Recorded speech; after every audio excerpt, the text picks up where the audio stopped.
Hey guys, in this video we're going to be talking about mutations and the different types of mutations that can take place on an organism. The two types that can take place are DNA mutations, which are sometimes just called simple point mutations in the DNA code.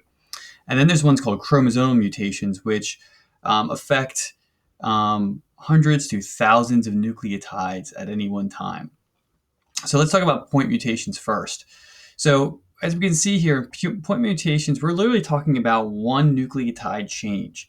In a substitution one, so here's our original, TTC is our original DNA code. We can see that it codes for the amino acid lyse. If we just do a base substitution, sometimes if we replace it, it codes for the same thing. And that does not hurt the organism. That's called a silent mutation, which is not bad. It does not harm the organism. There are mutations out there that will change one and create a stop. That's called a nonsense mutation. And a nonsense mutation, I like to think non-stop because it always goes to a stop codon. Sometimes they hurt the organism, sometimes they don't.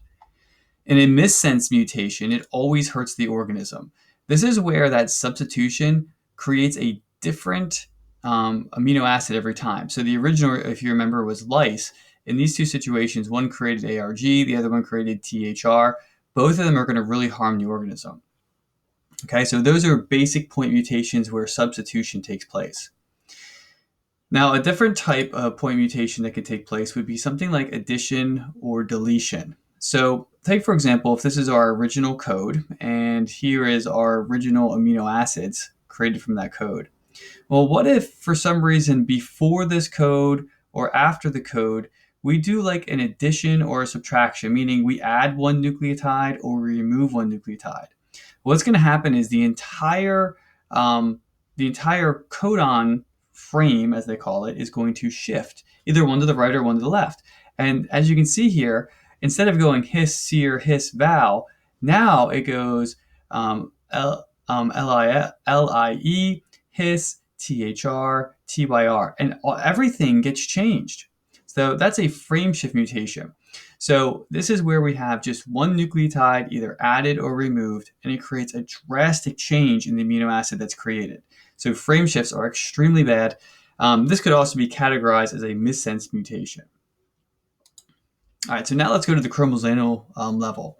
So in the chromosomes, remember, this is not just one nucleotide change. This is hundreds to thousands of nucleotides being changed, right? So here, if I have a chromosome and we have it split up into these different segments, sometimes it can be segments of genes, you can see that we can have something called a deletion, where an entire segment gets deleted. So instead of going A, B, C, D, E, it now goes A, B, C, E, okay, we deleted D. We can have insertion or duplication, where we either double or just insert random segments. We can have inversion, where we actually invert the code. So it goes A, B, C, D, and then it gets inverted to A, D, C, B. Okay, that's not good. And then we have translocation, where we have two chromosomes switch DNA with each other. Now, you might remember back to meiosis, where we had something called crossing over take place. That was between homologous chromosomes. And you remember that homo means the same, they're the same chromosomes, and that's okay. This is not crossing over. Translocation is between two different chromosomes where they're switching their DNA code, and that's extremely bad. So all of these create some type of bad mutations in the organism. If we're taking a look at chromosome mutations that happen during meiosis that can affect the organism, there's two types that we've talked about in the past.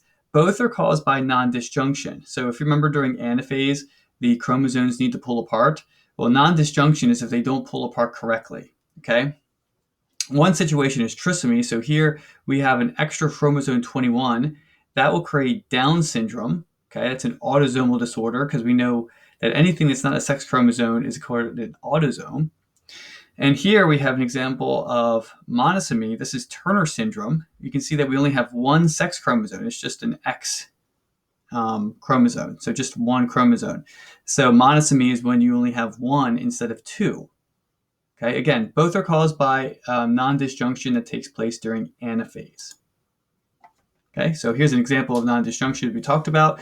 During anaphase, they're supposed to split, but sometimes they do not split, and we can create either trisomy or monosomy.